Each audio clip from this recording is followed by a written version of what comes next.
Rabia Ben Brahim est un fonctionnaire, jeune fonctionnaire qui a 30 ans, qui travaille 48 heures par semaine et pendant les week-ends, il fait que l'aventure et l'escapade. Le projet a commencé avec mes parents et mes proches. Bon, pendant le week-end, je partais avec mon sac à dos dans la montagne ou bien dans la forêt et je rentrais avec plein de sueur, les vêtements sales et tout. Et personne ne comprenait qu'est-ce que je faisais. Et dès que j'ai commencé à faire la photographie et les vidéos, j'ai montré à mes parents. Et là, ils étaient éblouis. Ils ne savaient même pas qu'en Tunisie, on peut avoir cette nature. Et là, j'ai eu l'idée de le faire avec un cercle plus vaste. Et j'ai utilisé l'internet comme Facebook et tout, j'ai commencé à partager mes photos. J'ai vu que les gens, ils ont besoin d'inspiration, ils ont besoin de quelqu'un qui leur montre les trucs avant, parce que bon, si tu demandes à quelqu'un la Tunisie et tout, il va te dire Hammamet, Djerba et Sousse peut-être au maximum. Pour les grands projets, peut-être, ouais, je me prépare pour les grands projets. Si j'en ai un à l'entrée ou bien quelque chose qui demande de l'effort physique et matériel, là oui, là je considère et j'essaie d'organiser. Le Tour du Mont Blanc, c'était fou, c'était un truc un peu dingue. Oui. On a décidé de le faire avec nos sacs à dos qui pesaient 17 kg, avec nos tentes, nos sacs de couchage et tout.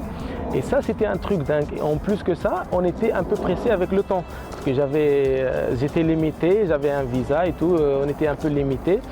Et on voulait le faire dans 6 jours et sans auberge. Et ça, c'était vraiment intense.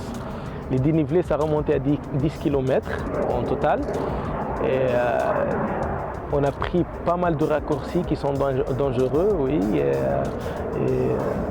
Ça, c'était un peu fou, mais c'était très beau, c'est une expérience qui m'a vraiment touché. La Tunisie est belle de partout et ça dépend des saisons aussi parce que peut-être l'été c'est la côte et tout, la plage et tout, mais en hiver il y en a les forêts, il y en a les montagnes et ça c'est très beau aussi. Mais si j'ai à choisir, je choisirais la Galite.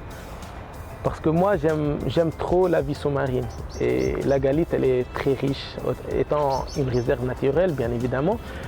C'est la place qui m'a touché le plus et c'est là que je préfère être en été, c'est sûr. En hiver, peut-être Ain Draham, c'est magnifique, Bni Mtir et le Kef. Ça parce que j'adore la neige, moi, j'adore la neige et là ça neige un peu et c'est beau pour moi. J'aimerais bien préserver la nature, j'aimerais bien faire un impact plus grand, sensibiliser surtout, sensibiliser. On a besoin de sensibilisation pour le moment dans le monde entier, pas seulement en Tunisie, et les inspirer.